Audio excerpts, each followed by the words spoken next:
Hello everyone.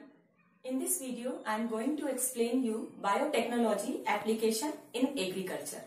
Agriculture के अंदर हम जेनेटिकली मॉडिफाइड क्रॉप्स का यूज करते हैं। जेनेटिकली मॉडिफाइड क्रॉप्स कौन सी होती हैं? जिनमें हम ट्रांसजीन या फॉरेन जीन को इंट्रोड्यूस करते हैं। इन्हें हम एक नाम से और जानते हैं, ट्रांसजेनिक क्रॉप्स। इनके अंदर हम जो भी डिजायरेबल जीन होता है, जो भी हमें प्रोडक्शन करना है, उस जीन को इंट्रोड्यूस करते हैं और उससे हम किसी भी प्रोडक्ट को फॉर्म कर सकते हैं। तो जेनेटिकली मॉडिफाइड क्रॉप्स के क्या क्या बेनिफिट्स हो सकते हैं, इनको मैं आपको वन बाय वन एक्सप्लेन कर रही हूँ। फर्स्ट बेनिफिट आप देखिए, इसमें एडवांटेजेस इसकी क्या क्या है। Tolerance to abiotic stress.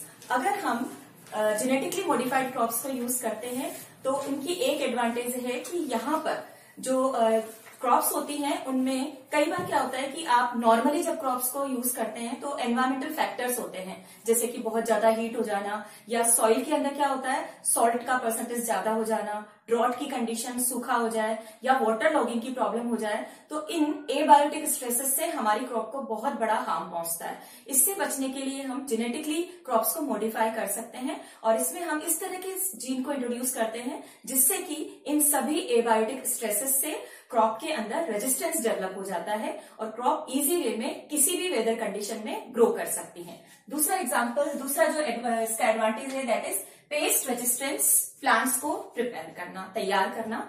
Paste और जितने भी इंसेक्ट्स होते हैं वो क्रॉप को बहुत बड़ा हार्म पहुंचा सकते हैं और पहुंचाते हैं हमेशा से। तो ऐसी कंडीशन के अंदर हम डिजायरेबल जीन को इंट्रोड्यूस करके पेस्ट रेजिस्टेंस प्लांट को भी प्रोड्यूस कर सकते हैं। इसको हमें डिटेल में पढ़ना है। इसके एग्जांपल्स हैं बीटी कॉटन और आरएनए इंटरफेरेंस टेक्निक, जो हम इसमें स्टडी करेंगे। तो इस तरीके से ये प्रिपरेशन भी हो सकती है। नेक्स्ट एडवांटेज है reduce post harvesting losses. Harvesting के बाद भी कई बार हमें कई सारे लॉसेस का फेस करना पड़ता है, जैसे कि अगर हमें लंबे समय तक, फ्रूट्स की बात करें, उन्हें फ्रेश रखना है या गोडाउन के अंदर कभी इंसेक्ट वगैरह के पेस्ट के जो अटैक हो जाते हैं उनसे भी हमारी क्रॉप को बचाना होता है। तो इसके लिए भी हम जेनेटिकली मॉडिफाई कर सकते हैं क्रॉप्स को और इसका एग्जाम्पल है जैसे कि फ्लेवर सेवर टमेटो, जो लंबे समय तक फ्रेश रहते हैं, वो भी हम पढ़ेंगे इसमें डिटेल में। नेक्स्ट हमारा आता है production of vaccine and antibiotics. Vaccine, जो भी डिजायर वैक्सीन है उनके जीन को हम इंट्रोड्यूस करके वैक्सीन का प्रोडक्शन कर सकते हैं। एंटीबायोटिक्स जो आप चाहते हैं वो जीन इंट्रोड्यूस करके आप एंटीबायोटिक्स का भी बहुत बड़े स्केल पर प्रोडक्शन कर सकते हैं। इसका एग्जांपल है, जैसे हमने किया भी है, बनाना वैक्सीन का। नेक्स्ट एग्जांपल है increase the mineral usage of plants. Mineral को, जो भी सॉइल की फर्टिलिटी होती है, कई बार ऐसा होता है सॉइल बहुत फर्टाइल होती है लेकिन जो प्लांट्स होते हैं वो उसे प्रॉपर तरीके से यूज नहीं कर पाते। सॉइल के अंदर सभी मिनरल्स प्रेजेंट होते हैं लेकिन उसे ज्यादा से ज्यादा क्वांटिटी में यूज करना, ऐसा भी हम जेनेटिकली मॉडिफाइड क्रॉप के अंदर कर सकते हैं, जिससे जो भी हमारी क्रॉप हो वो सॉइल के अंदर प्रॉपर तरीके से जो मिनरल है उनका यूटिलाइजेशन कर ले। नेक्स्ट हमारी एडवांटेज आती है इसमें, enhance the nutritional value of food.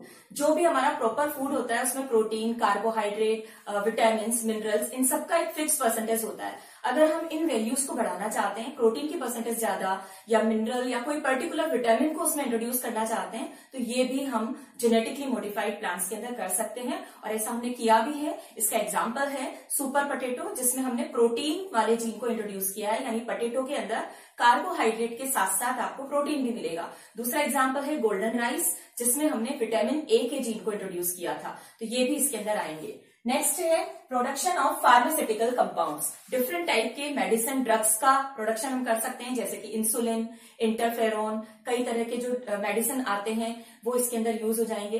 तो ड्रग्स का भी हम, डिजायरेबल ड्रग्स का प्रोडक्शन भी इसमें कर सकते हैं। नेक्स्ट हमारा एग्जाम्पल है production of nitrogen fixing plants and tailor made plants.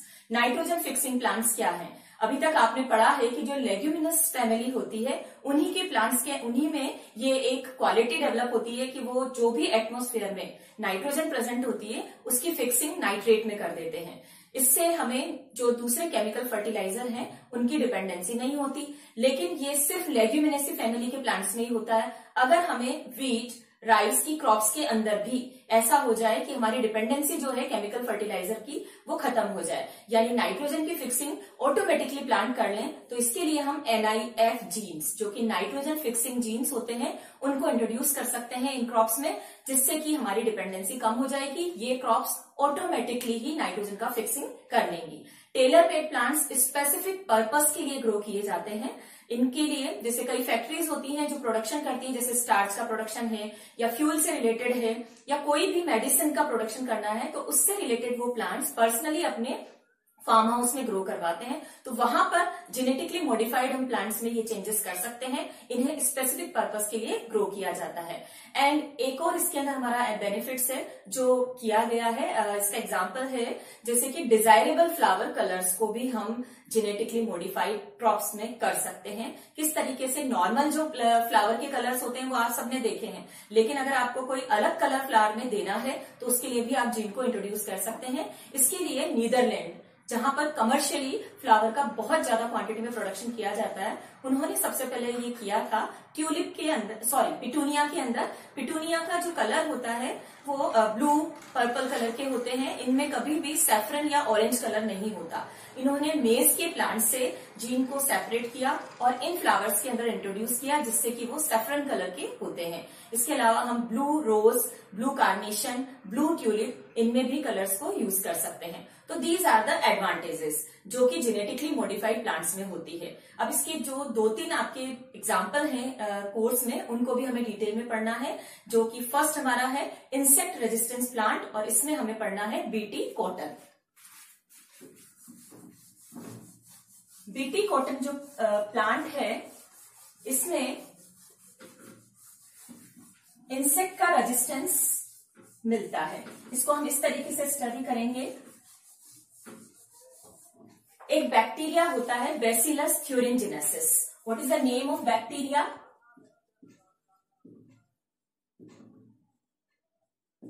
Bacillus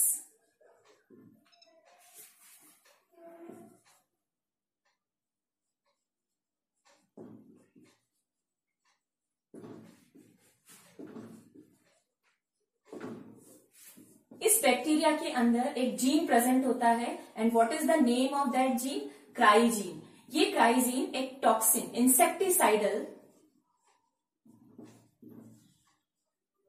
toxin का प्रोडक्शन करता है, और ये इंसेक्टिसाइडल जो भी टॉक्सिन होता है वो किसी भी जैसे स्पेशली आर्मी वर्म्स होती हैं, इसके अलावा मॉस्क्यूटो है, कई तरह के फ्लाइज हैं, ये जो हमारी क्रॉप को नुकसान या हार्म पहुंचाते हैं उनको किल करता है।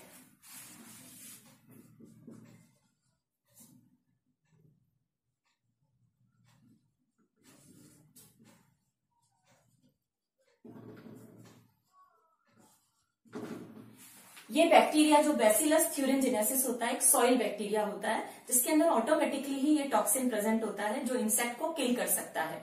बायोटेक्नोलॉजी के अंदर हमने क्या किया, इन बैक्टीरिया से इस इंसेक्टिसाइडल प्रोटीन का जो जीन है उसको हमने सेपरेट किया, जिसे क्राइजीन के नाम से जानते हैं, और उसको हमने कॉटन प्लांट के अंदर इंट्रोड्यूस कर दिया। अब कॉटन प्लांट के अंदर रेजिस्टेंस डेवलप हो गया। कोई भी इंसेक्ट, स्पेशली कॉटन को बॉलवर्म होती है जो बहुत ज्यादा हार्म पहुंचाती है, उसका लार्वा इसकी लीव्स को कट कर देता है, जिससे कि पूरा प्लांट डैमेज हो जाता है। तो यहाँ पर अगर हम कॉटन के अंदर ये इंसेक्टिसाइडल प्रोटीन का जो जीन है वो इंट्रोड्यूस कर दें, तो बॉलवर्म जैसे ही उस पर अटैक करता है वो किल हो जाएगा, और आपका जो प्लांट है उसमें ऑटोमेटिकली रेजिस्टेंस है तो वो बच जाएगा। तो यहाँ पर इसका हमने यूज किया है, इस क्राई जीन को हमने इंट्रोड्यूस किया है किसमें? कॉटन प्लांट के अंदर।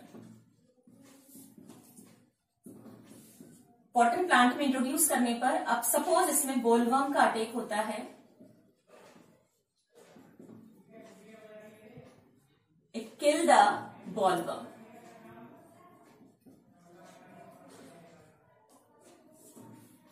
तो इस तरीके से हम बीटी कॉटन हमने बनाया। यहाँ पर थोड़ा सा आपको ध्यान रखना है, जो बैसिलस थ्यूरिनजेनेसिस के अंदर जो ये टॉक्सिन होता है वो इस बैक्टीरिया के लिए हार्मफुल नहीं होता, क्योंकि ये प्रोटॉक्सिन की फॉर्म में रहता है, यानी इनएक्टिव रहता है। लेकिन जैसे ही इसको अल्कलाइन पीएच मिलती है ये एक्टिव हो जाता है। तो जैसे ही बोलवर्म ने कटिंग की, मान लीजिए कॉटन प्लांट की, तो वो कॉटन प्लांट हमने बैसिलस थ्यूरिनजेनेसिस का जो जीन है प्रोटीन वाला, वो हमने उसके अंदर इंट्रोड्यूस कर रखा है। तो जैसे ही वो कट करेगा, वो जैसे ही ये टॉक्सिन उसकी गट में जाएगा, वहां की गट की जो एपिथेलियम सेल्स होती हैं उनके अंदर, और गट का जो एनवायरमेंट होता है वो अल्कलाइन होता है, तो एपिथेलियल जो सेल्स होती हैं उसके अंदर जाकर ये एक्टिव हो जाएगा और एक्टिव होकर वहां पर छोटे छोटे पोर कर देगा, जिससे कि बॉलवर्म का पूरा सेल का लाइसिस हो जाएगा और वो टोटली खत्म हो जाएगा। तो यहाँ पर ये ध्यान रखना है कि ये टॉक्सिन जो है वो प्रोटॉक्सिन की फॉर्म में प्रेजेंट होता है, किसमें, बैक्टीरिया के अंदर, लेकिन जैसे ही ये गट में, बॉलवर्म की गट में इंट्रोड्यूस होता है, वहां के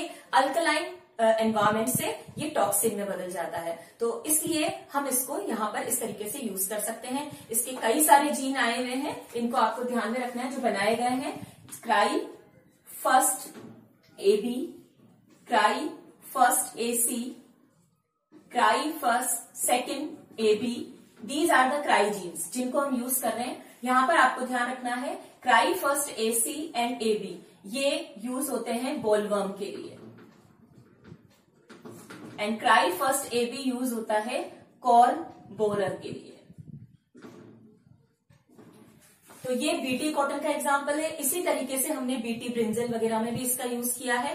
तो ये एक बहुत बड़ा रिवॉल्यूशन आया था बीटी कॉटन का, 2002 के अंदर इंडिया के अंदर इसको यूज किया गया था, और इससे कई हमारा जो फूड का प्रोडक्शन है वो बहुत बड़ा था। नेक्स्ट हम एग्रीकल्चर में पढ़ेंगे RNA इंटरफेरेंस।